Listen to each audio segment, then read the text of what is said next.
Buenas noches, amados hermanos. Damos gracias a nuestro Dios de estar con ustedes. Y en este es el culto de la Iglesia Bautista Sion, culto nocturno que damos online. La Iglesia Bautista Sion está en Miami Springs, Florida, 33166. Estamos aquí pegados a Hialeah. Damos gracias a Dios de que podemos llegar hasta vuestros hogares y también a muchos lugares lejanos. Saludamos a cualquier hermano que esté en cualquier lugar escuchando nuestro culto en esta noche. He prometido que hoy hablaremos de la falsa libertad. Esta mañana estuvimos hablando de la verdadera libertad, la libertad que Cristo da, basándonos en lo que Jesús le dijo a los fariseos: y conoceréis la verdad os libertará, y esa verdad es Cristo, la verdadera libertad, la libertad espiritual, la libertad que da gozo. Y esta noche pues vamos a hablar de la libertad, de falsa libertad, falsas libertades. No podíamos dejar pasar este tiempo, este día tan importante de la independencia de este país que nos acogió, porque es un tema que también se aviene muchísimo a nuestros conceptos espirituales. La libertad es uno de los grandes temas de la Biblia del Nuevo Testamento. Así que vamos a leer un pasaje que ustedes conocen muy bien. Es la historia maravillosa de un muchacho, como tantos muchachos, que se fue del hogar. Eso es, hoy en día es un término hasta normal para mucha gente. Apoyan a los hijos que se van del hogar, van a estudiar a otras partes, y casi se puede decir que la vida moderna está pidiendo eso, a no ser que haya quien es capaz de escoger algo que no lo aleje de su familia, y esto a veces no es tan fácil. Así que tenemos esta historia hermosa del hijo pródigo. Quiero leerles solamente unos versículos de esta historia porque todo el mundo se la sabe. Dice Lucas 15:11 que Jesús contó así: un hombre tenía 2 hijos, y el menor de ellos dijo a su padre: Padre, dame la parte de los bienes que me corresponde, y le repartió los bienes. No muchos días después, juntándolo todo, el hijo menor se fue lejos a una provincia apartada, y allí desperdició sus bienes viviendo perdidamente. Y cuando todo lo hubo malgastado, vino una gran hambre en aquella provincia, comenzó a faltarle, y fue y se arrimó a uno de los ciudadanos de aquella tierra, el cual le envió a su hacienda para que sentase cerdos, que era un trabajo que un israelita no podía hacer, eran animales inmundos para ellos, para la ley, y deseaba llenar su vientre. Llegó a tener tanta hambre de las algarrobas que comían los cerdos, pero nadie le daba. Y llega a un momento especial en su vida que dice: volviendo en sí. Volviendo en sí, eso está en Lucas 15:17. ¿Cuántas madres oran, abuelas, cuántos padres oran para que sus hijos vuelvan en sí, para que ellos puedan darse cuenta que están derrochando sus vidas, destruyéndolas, y que no están haciendo lo correcto en su vida? Levantándose entonces el joven, dice que, volviendo en sí, dijo: ¿cuántos jornaleros en casa de mi padre tienen abundancia de pan, y yo aquí perezco de hambre? Me levantaré, iré a mi padre y le diré: Padre, he pecado contra el cielo y contra ti, ya no soy digno de ser llamado tu hijo, hazme como uno de tus jornaleros. Esa fue la decisión del hijo, y lo vamos a dejar ahí. Ustedes van a ver que esto no termina feo, termina bien. Es una decisión. Mucha gente hace decisiones que nunca cumplen, pero cuando las decisiones son buenas y las cumplimos, entonces el resultado es un resultado de bendición. Vamos a tener una oración antes de comenzar nuestro mensaje. Oramos. Señor y Padre, nosotros venimos delante de ti con humildad, rogándote que tú escuches nuestra voz. Reconocemos que somos poca cosa, que muchas veces no llegamos a cumplir con todo lo que tú nos pides, que muchas veces no entendemos tu voluntad para nosotros y otras veces que somos remolones. Ayúdanos, Padre, enséñanos a ser hijos obedientes y que podamos sembrar la verdad en el mundo para que la libertad espiritual pueda alcanzar a mucha gente que están prisioneros del mal y del pecado. Rogamos perdones nuestros pecados. Sé con esta familia que Claudia pide oración. Sé con todas estas personas que estarán azotadas por el huracán. Guárdanos, Padre, ten misericordia de nosotros. Te lo pedimos en el nombre precioso de Jesús. Amén. Bien, hermanos, hoy se celebra la independencia de los Estados Unidos. Y cuando usted, aquí tengo la declaración, el acta de independencia, lo bajé del internet, no para leérselo completo, pero hay algunas cosas que quiero llamarles la atención. Vivimos en un mundo donde Dios se ha perdido de las declaraciones humanas y de la verborrea de los políticos. Sin embargo, ahora cuando estuvimos viendo y siguiendo todo este desastre de la caída de este edificio, vimos un aumento muy cuantitativo de oraciones. Dios salió a relucir infinidad de veces, muchísima gente clamando a Él, pidiendo a Él, rogando a Él. Entonces, ¿lo reconocemos o no lo reconocemos? Lo reconocemos, pero a veces solamente cuando tenemos un problema muy grande que lo reconocemos, o lo reconocemos en la vida diaria, reconocemos sus leyes, sus mandatos, sus prohibiciones, su ética, su moral, o es solamente alguien que nos tiene que resolver los problemas cuando nosotros estamos metidos en el agua al cuello. Eso es algo para pensar. La declaración de la independencia fue 1776, 4 de julio, donde se estaba exponiendo los agravios que estaban sufriendo las colonias de parte de Inglaterra, y estaban reclamando la independencia de Inglaterra. Entonces hay un pedacito aquí que les quiero mostrar.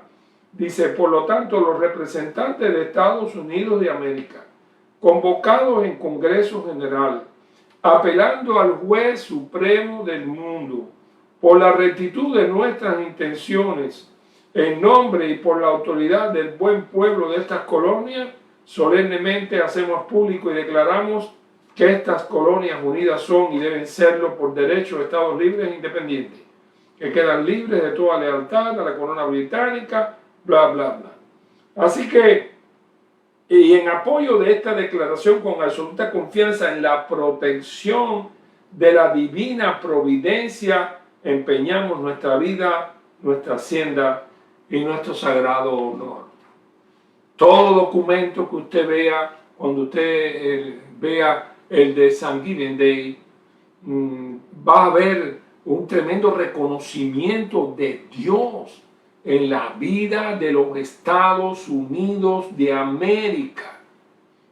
Eso no es una opción, ni es que yo quiero y que me lo cambien porque yo tengo mi Dios. Bueno, tú tendrás tu Dios, pero los Estados Unidos de América tienen una historia con su Dios. Yo no he visto nunca que si usted va a un país musulmán, por ejemplo, o lo que sea, que llega la hora, una hora de la oración, suena una trompeta, se paran todas las actividades, y si usted en ese momento había pedido una Coca-Cola, se tendrá que esperar a que terminen las costumbres de ese pueblo, de ese país. Y así pasa en cualquier lugar del mundo.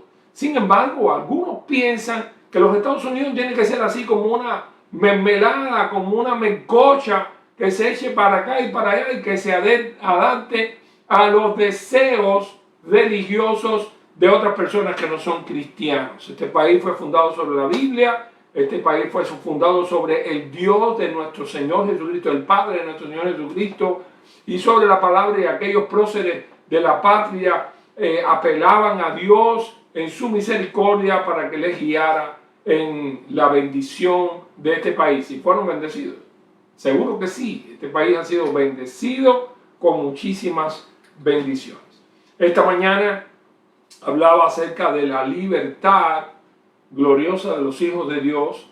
Y Gálatas capítulo 5:1 dice: estar firmes en la libertad con que Cristo os hizo libres, y no estéis otra vez sujetos a yugo de esclavitud. Y eso no se refiere a la libertad política, eso se refiere a que los Gálatas estaban propensos a caer de nuevo en las cadenas de error, de conceptos que ya ellos habían dejado atrás, conceptos de la ley, inclusive, que en una época fue el instrumento de Dios, porque la ley por medio de Moisés fue dada, más la gracia y la verdad vinieron por medio de Jesucristo. Eso está en Juan capítulo 1, versículo 17. Así que entienda esto: la ley por medio de Moisés fue dada, fue el instrumento que Dios usó para su pueblo, fue extraordinariamente bueno, presentó leyes santas a un pueblo que estaba acostumbrado a ver cosas horribles a su alrededor. Aquellos pueblos no tenían leyes ninguna, y la ley de Moisés fue una ley superior a cualquiera otra de los conceptos que los pueblos que les rodeaban podían tener. Una ley ética que tenía conceptos morales, conceptos de amor al prójimo. Había muchas condiciones para que la ley fuera un instrumento muy superior a cualquiera de los pueblos de aquellas naciones. Pero la ley no podía durar para siempre. La ley tenía un propósito, y uno de los propósitos de la ley era el sacrificio por el pecado, era dar a conocer al pueblo de Israel su pecado y enseñarle cómo debía de arrepentirse y cómo debía satisfacer el pecado delante de Dios. Cuando aquello se instauró entonces el sistema de sacrificios, y el pueblo tenía que llevar un cordero sin mancha, había que inmolarlo, y el cordero moría en lugar del pecador. Pero todo esto miraba a un futuro, cuando el verdadero Cordero de Dios que quita el pecado del mundo aparecería, y su nombre es Jesucristo.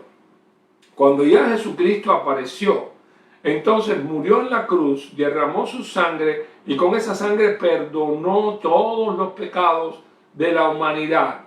Pero solamente aquellos que quieren apropiarse de esa sangre, aquellos que quieren apropiarse de su ministerio, aquellos que quieren apropiarse de su libertad. Es decir, los que quieren seguir a Jesús y lo convierten en su libertador, en su Señor, en su Dios, entonces son perdonados por el Padre Dios. Así que el alcance está todo, porque no cuesta dinero. Las antiguas generaciones, por ejemplo, los dioses de Egipto, los dioses de Grecia, los dioses de Roma, requerían grandes sacrificios de parte de sus adoradores. En aquella época, pues, muchos encontraron esclavos. No había un Dios para los esclavos, no había un Dios barato, no había un Dios para los que no tenían nada que dar, porque casi siempre uno tenía que dar algo a aquellos dioses. Sin embargo, allí en las mazmorras, en las prisiones, conocieron a cristianos que les predicaron de un Dios que dejó el trono, vino a este mundo, se vistió de ser humano y vivió por nosotros y murió en la cruz para pagar nuestros pecados en nuestro lugar. Filipenses capítulo 2, del 5 al 11, es un pasaje extraordinario cuando el apóstol Pablo dice: allá pues en vosotros este sentir, busquen en su Biblia, Filipenses 2, 5, dice: allá en vosotros este sentir que hubo también en Cristo Jesús, el cual siendo en forma de Dios, no tuvo por usurpación el ser igual a Dios, como cosa que aferrarse, sino que se despojó a sí mismo. Nadie lo despojó, se despojó a sí mismo de esa gloria. Y fue hecho semejante a los hombres, y estando en la condición de hombre, se humilló a sí mismo, haciéndose obediente hasta la muerte y muerte de cruz. Quiere decir que Jesús bajó a la condición nuestra, vino, tomó nuestro lugar y murió por nosotros en la cruz.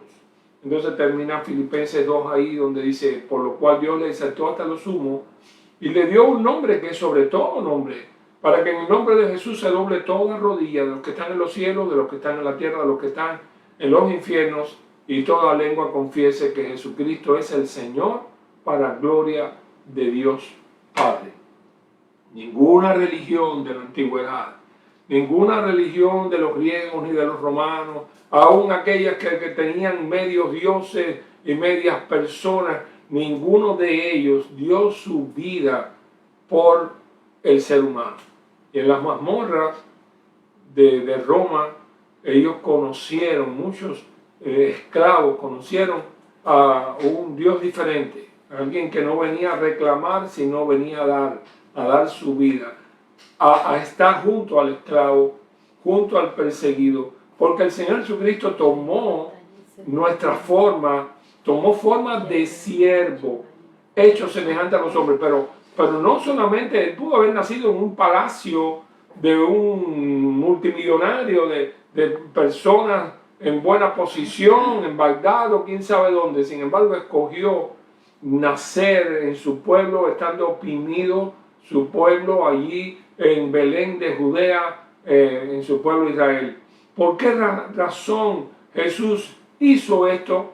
Porque hacía falta un cordero que muriera por el pecado humano. Cristo fue ese cordero perfecto que dio su vida para darnos la libertad.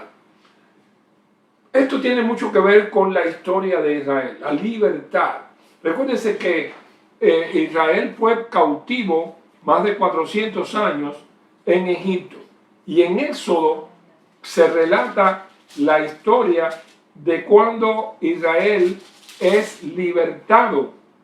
Cuando ellos salen en libertad después de tantas cosas, Moisés es el instrumento libertador, pero la Biblia nos enseña que lo último, Dios le dio a Faraón pruebas a través de Moisés, pruebas para que dejara salir a su pueblo cautivo. Había llegado allí por la bendición de José, pero ahora ya era cautivo, estaban padeciendo, estaban sufriendo, y entonces él usa a Moisés, y Moisés le hace ver a Faraón por medio de plagas el poder extraordinario de Dios. Y Faraón se endureció y no los quiso dejar ir hasta el día en que viene la muerte de los primogénitos, y entonces esa es la noche de la libertad. La muerte de los primogénitos fue la última de las 10 plagas, y Dios les dijo que si mataban un cordero, si ponían la sangre del cordero en las maderas de las puertas de la casa, un ángel exterminador pasaría como una plaga esa noche, y donde estuviera la sangre del cordero no iba a morir el hijo primogénito. Pero los que no hicieran caso y no pintaran las puertas con la sangre del cordero, entonces el hijo mayor moriría. Me recuerdo que cuando era joven había un dicho que decía: guerra avisada no mata soldados. A veces aquí en la comunidad uno oye, ha oído de que iban a estar verificando la velocidad en la calle 8.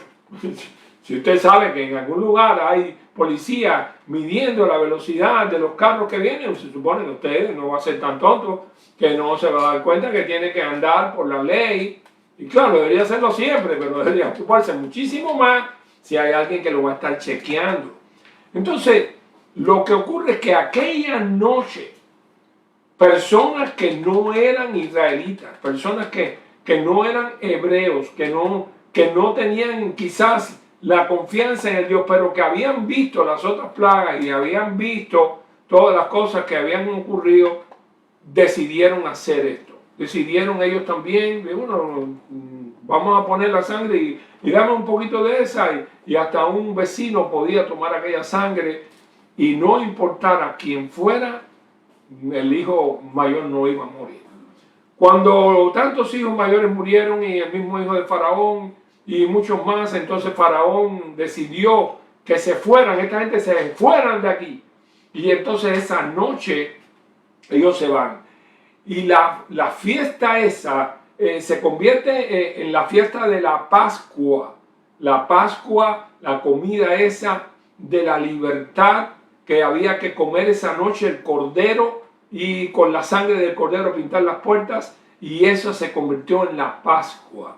La Pascua se celebraba el día 10 de Abib, el cuarto mes, el mes primero del ceremonial, y había que tomar el cordero sin mancha el día 10 de abril, digo abril porque semejante a nuestro mes, cuarto mes, Abib, y entonces guardarla desde el día 10 ese cordero hasta el día 14. El día 14 entonces se mataba el cordero entre las 2 tardes, se ponían los ritos de las puertas, de la sangre y todas esas cosas, y se comía esa noche la Pascua de Jehová. Esa Pascua simbolizaba la libertad. Esa libertad que ellos habían. Así que la fiesta de independencia del pueblo de Israel era la Pascua. ¿Y saben qué? Que por muchísimos años, después que Israel salió de Egipto, después que pasaron el Mar Rojo, después que llegaron a la tierra prometida, después que entraron, después que se olvidaron de Dios, que Dios se lo mandó a decir con Moisés, le dijo: cuídate de no olvidarte de Jehová tu Dios, que te hizo venir por un desierto espantoso, que te cuidó, que te ayudó. No vaya a ser que cuando tengas de todo se te olvide. Eso está en Deuteronomio. Lean el libro de Deuteronomio, cuarto libro de la Biblia. Es extraordinaria la segunda ley de Deuteronomio. Y es cuando Él les hace advertencias. Ellos se olvidaron de Dios. Ellos no celebraron la Pascua. Pasaron muchísimos años en que ellos no celebraron la fiesta de independencia. Pero aquella fiesta tenía una connotación más allá. Aquella celebración, aquella libertad, no solamente significaba la libertad de Egipto, sino significaba la libertad espiritual del ser humano. Porque se hablaba del cordero que moría con la sangre en el madero, daba la libertad al pueblo. Y todo esto se convierte en el Cordero de Dios que quita el pecado del mundo. Cuando Jesús aparece y Juan el Bautista está bautizando, entonces lo ve llegar y dice: aquí el Cordero de Dios que quita el pecado del mundo. Y estamos hablando de un Cordero que Dios facilita para que su muerte le dé libertad espiritual al mundo. Quiere decir que Jesucristo es la independencia del pecado, la fiesta de los cristianos en la cual celebramos nuestra libertad. Por eso dice Gálatas 5:1, dice: estad firmes en la libertad con que Cristo os hizo libres. Y estamos hablando de una libertad espiritual, no una libertad que ya yo no reconozco ninguna otra ley, sino la ley de la Biblia. Además, no es así. Los cristianos hemos sido muy celosos, cuidadores de que nuestro testimonio en cualquier país, en cualquier lugar donde estemos, esté elevado, sea un testimonio elevado. El apóstol, no es apóstol, Lucas estuvo muy preocupado con esto cuando escribe el libro de los Hechos. Él probó con el libro de los Hechos que Jesús no era el reboliquero que algunos pensaron que él fue. Jesús era un humano, lo trata de enseñar en el Evangelio de Lucas, y el libro de los Hechos está lleno de experiencias en la cual el Señor, Pablo, en este caso, como evangelista, como misionero, el Imperio Romano lo consideró y tuvo a veces muchísima paciencia con él, porque él no estaba haciendo nada malo. Esto refleja que el cristianismo no era nocivo, no era agresivo, no era un problema para la humanidad, todo lo contrario, era libertador, era algo que bendecía la vida, algo que daba paz al corazón humano. Hay mucha gente que están tratando de virar eso al revés y están tratando de tomar el libertinaje como libertad y el cristianismo como esclavizante. Terminando la historia del joven, de este hijo pródigo, dice la historia que cuando él vuelve en sí y llega a la conclusión que está allí padeciendo hambre por gusto, él llega a la conclusión de volver a su casa. Dice: me levantaré, iré a mi padre y le diré: Padre, he pecado contra el cielo y contra ti, ya no soy digno de ser llamado tu hijo. hazme como a uno de tus jornaleros. Imagínense ustedes, hay un movimiento revisionista en el mundo de hoy. La nueva era trajo cambios de todas las cosas, los conceptos, girarlos al revés. El hogar está bajo el ataque satánico para destruir los pilares del hogar y que se caiga como se puede caer un edificio.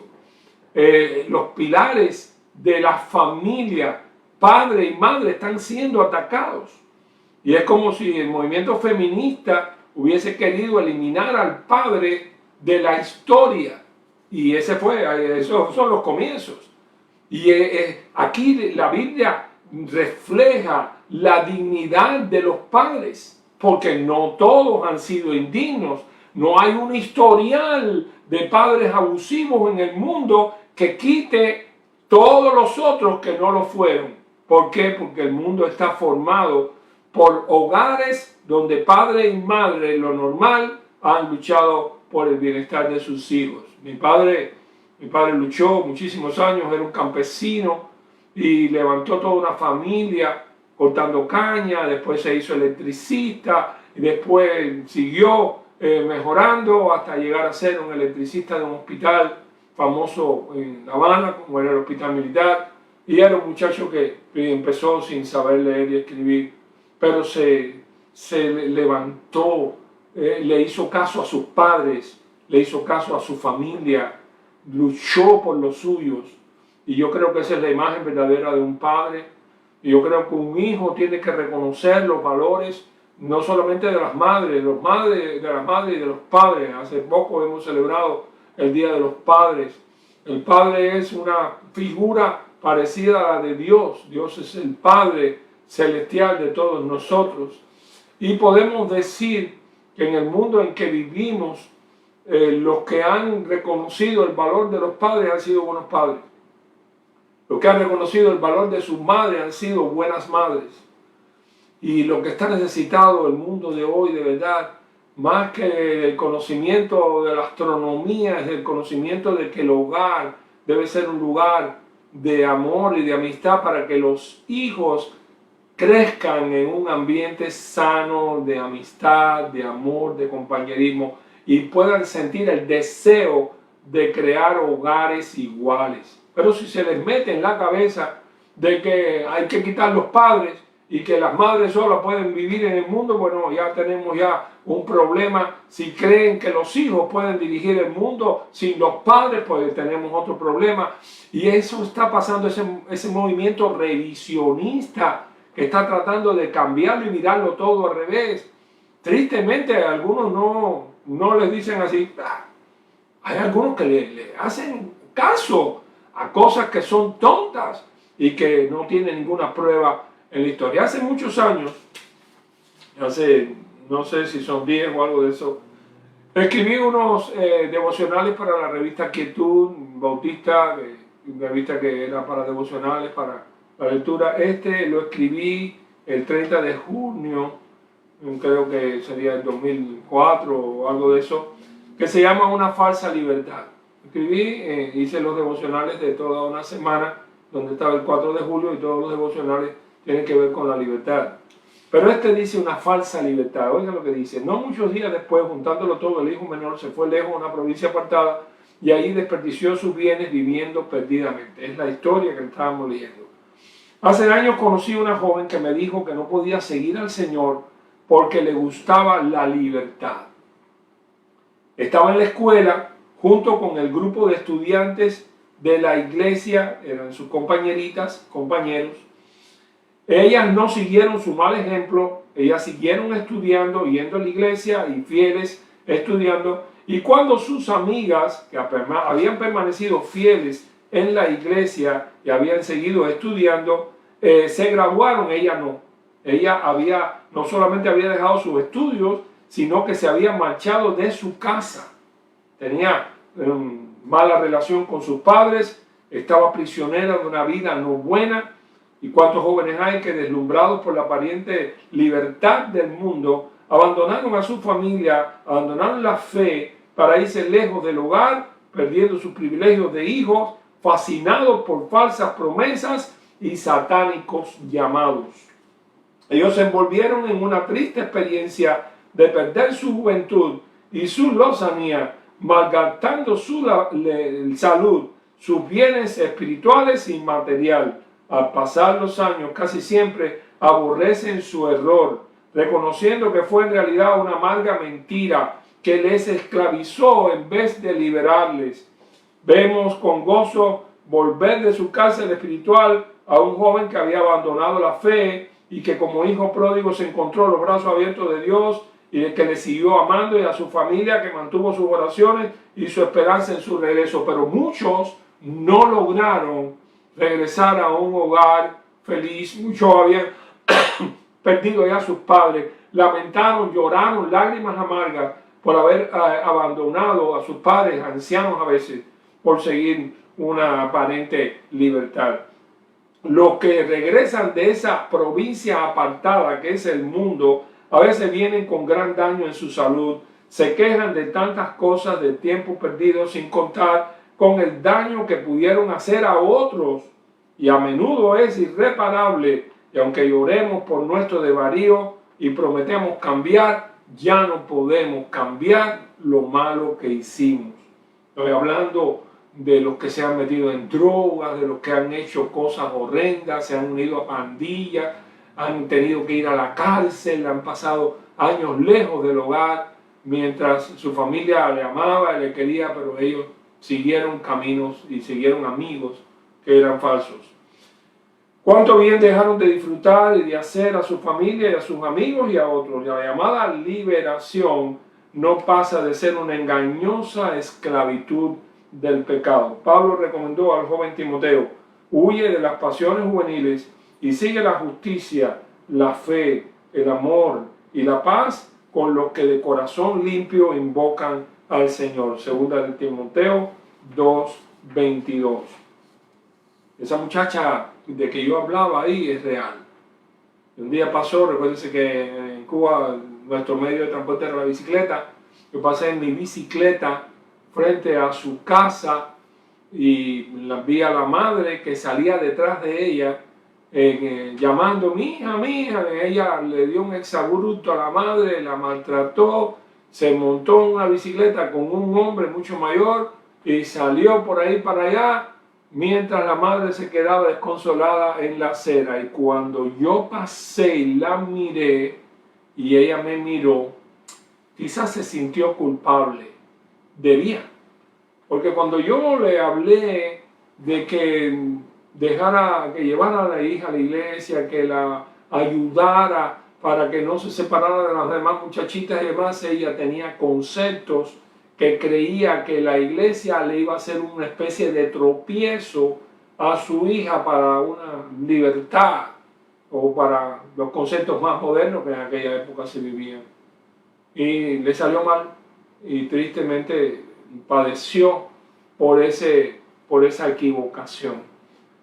En los años que llevamos, que son casi 50 años de pastorado, ya son 50, he visto mi trabajo no ha sido detrás del púlpito. Nosotros no somos de los que estamos dentro de la iglesia. Los pastores evangélicos hemos estado en las calles, en las casas, en los hospitales, hemos estado en las cárceles, hemos estado ayudando y apoyando a los padres, a las familias. En el año 1985 tuve que ir con un papá al internado donde estudiaba el hijo, porque había muchachos que estaban abusando de él. El muchachito se lo dijo a su papá me lo dijo a mí, él no se atrevía a ir solo, y yo fui con él a representarlo y a hablar con el director de esa secundaria al campo, y allí hablamos. Yo creo que eso es parte también del trabajo que nosotros podemos hacer por mejorar la familia. Efectivamente, ese muchachito se graduó, ese muchachito se convirtió en un muchacho de la iglesia. Su mamá, que no era cristiana, todo aquello le sirvió de experiencia, se convirtió, se bautizó. Lo social del evangelio tiene poder espiritual para edificar y dar herencia con los santificados, pero también produce vidas mejores, más útiles a la sociedad y al mundo. No son todos los que andan por ahí regados a deshoras de la noche, viviendo la droga o viviendo la vida loca, son los que hacen historia o los que le sirven a la sociedad. Eso es una gran mentira. Aunque eso parezca libertad, en realidad es esclavitud. Eso es esclavitud. Y hemos conocido a muchos. Siendo pastor en Arroyo Apolo, un día una persona tocó mi puerta y cuando abrí la puerta era una señora, yo no la conocía, pero era allí del barrio de Arroyo Apolo y usted, pastor, sí, puedo pasar. Y entonces le entrevisté. ¿Qué pasa con esta señora? Que su hijo se lo habían llevado porque había estado con un grupito, una ganguita de allí que tenía mala reputación y se habían llevado al muchachito y estaba preso en la estación de policía del Capri. Y me pide que pastor, usted puede hacer algo por mi hijo, que esto con lo otro. Y entonces le digo, bueno, voy a ver qué puedo hacer por él. Me fui al Capri, pregunté por el investigador, el teniente, me vino, me recibió, le conté de que una mamá había venido a preguntarme por ese muchachito. Él me dijo, bueno, en realidad no ha hecho nada malo, pero andaba con un grupo malo y entonces nosotros le íbamos a tener que hacer un proceso. Le digo, ¿usted se va a ocupar del pastor? Le dije, sí, vamos, en lo que esté en nuestro medio, vamos a ocuparnos de ese muchacho. Bueno, mañana va a salir. Eso me pasó 2 veces. Eso me pasó con Hanoi, un muchacho que hoy es una lumbrera. Me mandó una foto de su matrimonio, de ya llevan años. Ha sido un instrumento de bendición, un cantante de la Convención Bautista. Pero la primera vez que yo lo conocí, estaba en una prisión, o mejor dicho, estaba ahí en la estación de policía, porque un primo de él le había prestado la bicicleta y resulta que la bicicleta era robada y él no tenía ninguna culpa. Lo cogieron, lo llevaron para allí y Poppy y yo fuimos a ver al director de la unidad de la policía, que por cierto nos recibió en su oficina y me dijo esta pregunta. Me dijo, pastor, ¿ese muchacho es miembro congregado o visitante? Digo, wow, este conoce miembro congregado o visitante. Yo dije, ninguna de las 3 cosas, pero la mamá vino a mi casa, me habló de esta situación y le prometo que nosotros nos vamos a ocupar de seguir a este muchacho, que creo que es un buen muchacho según todos me dicen. Mañana va a salir. Efectivamente, no solamente salió, se convirtió en uno de los muchachos de la iglesia. Llegó a cantar con el grupo de la iglesia de mi hija. Le podía dar la llave de mi casa cuando yo estaba en un viaje por ahí. Hanoi se convirtió en un instrumento de bendición para otros jóvenes. Fue una oportunidad que Dios le dio y estuvimos en el momento preciso para poderle liberar de una situación que se le puede dar a muchos jóvenes.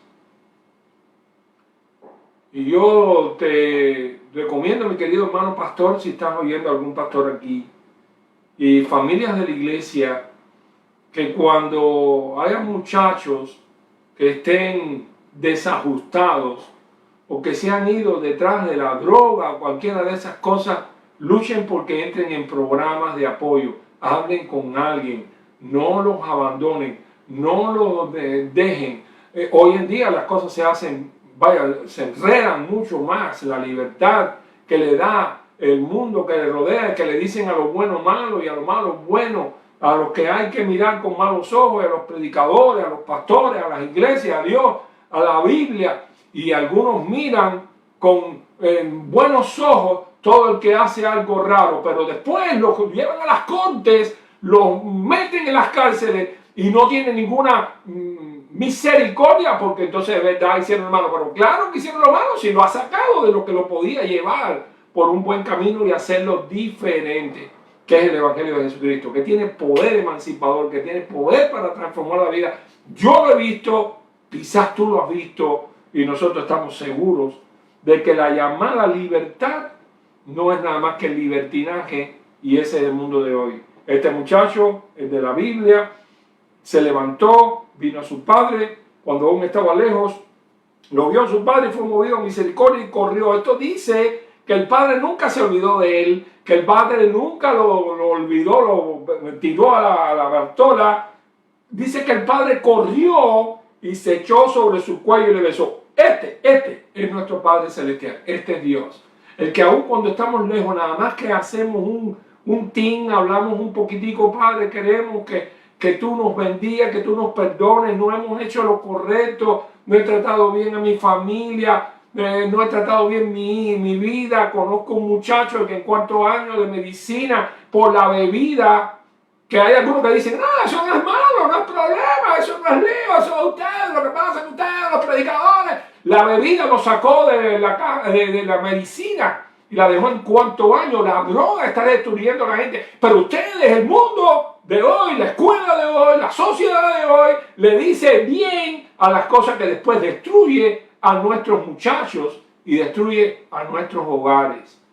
Es hora de que te levantes y veas lo que tienes que hacer, porque hay personas que necesitan de ti, necesitan de mí, necesitan del Evangelio de Jesucristo. Nosotros tenemos un poder.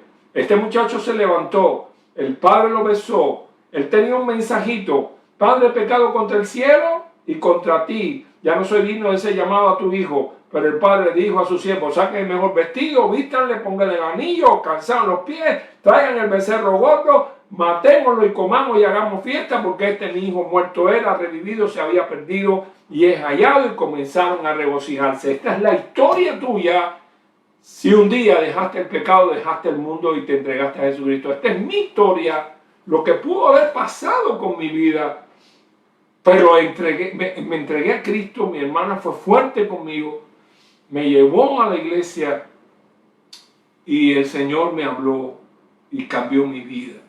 Yo pensaba ser un deportista, lo estaba haciendo, pero Dios cambió mi vida para que fuera un atleta de Dios.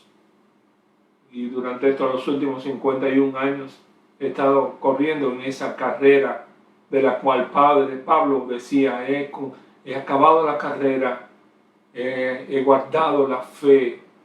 Esa carrera tiene una corona, por lo cual me está guardada la corona de justicia, la cual me dará el Señor juez justo en aquel día, y no solo a mí, sino a todos los que aman su venida. Queridos hermanos, el mundo nos necesita. Muchos falsos maestros han salido por el mundo que han trocado la verdad por la mentira. Están enseñando cosas nocivas. Es hora de que tú, cristiano, te levantes, defiendas el Evangelio, predica el Evangelio, vive el Evangelio, para que la gente vea que no es palabra, que tú eres un buen marido, que eres una buena esposa, que eres un buen hijo, que puedan tus amigos ver en ti un modelo a seguir, que puedan tus amistades ver que la vida cristiana que tú vives no es una falsa vida cristiana, sino un cristianismo real. Bendito sea el Señor que nos dio libertad. Nos ha traído a esta tierra de libertad. Nos lamentamos de nuestros países que todavía viven bajo regímenes totalitarios que no permiten a la gente expresar sus criterios. Pero aún aquí, en esta tierra de libertad, a veces hay algunos que no les gusta mucho lo que decimos los cristianos ni lo que dice la Biblia, quieren cambiar eso. Así que Dios te ayude, Dios te bendiga, para que celebremos la libertad y de ninguna manera, perdamos esa libertad que Cristo nos dio. Pablo estaba preso en una prisión, pero él no estaba preso, su alma no estaba presa, estaba preso su cuerpo. Pero él cantaba a medianoche himnos, los presos les oían, y el carcelero se convirtió. Ese es el evangelio que predicamos. Dios te bendiga en este día de la independencia de los Estados Unidos, que puedas también celebrar la independencia del pecado que Cristo compró para ti y para mí en la cruz del Calvario. Que Dios te bendiga. Oramos por ti, por tu familia. Lo que quiero para la mía es lo que quiero para la tuya. ¿Ok? Vamos a orar. Amante Padre que estás en los cielos y en nuestros corazones, gracias por la libertad que Cristo nos dio. Gracias porque nos sacó de cadenas de error.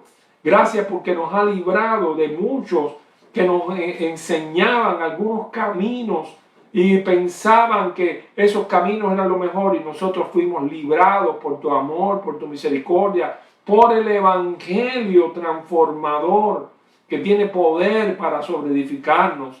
Gracias, Padre, por tu palabra. Ayúdanos a difundir lo que liberta al hombre, que es el evangelio de Cristo. Ayúdanos a vivirlo para que la gente pueda ver en nosotros, como dice un himno, que en mí puedan ver a Jesús. Oramos, Padre, dándote gracias por la libertad de nuevo que Cristo nos dio. Y debemos estar firmes en ella y proclamar esa libertad que Jesucristo compró en la cruz por nosotros. Ayúdanos, bendícenos, ten misericordia de esta patria a la cual nos has traído, y no permitas que jamás pierda el camino de la libertad que es Jesucristo. En el nombre que es sobre todo nombre, en el nombre de aquel que un día dejó el cielo y vino a este mundo, murió en la cruz para darnos la libertad del pecado.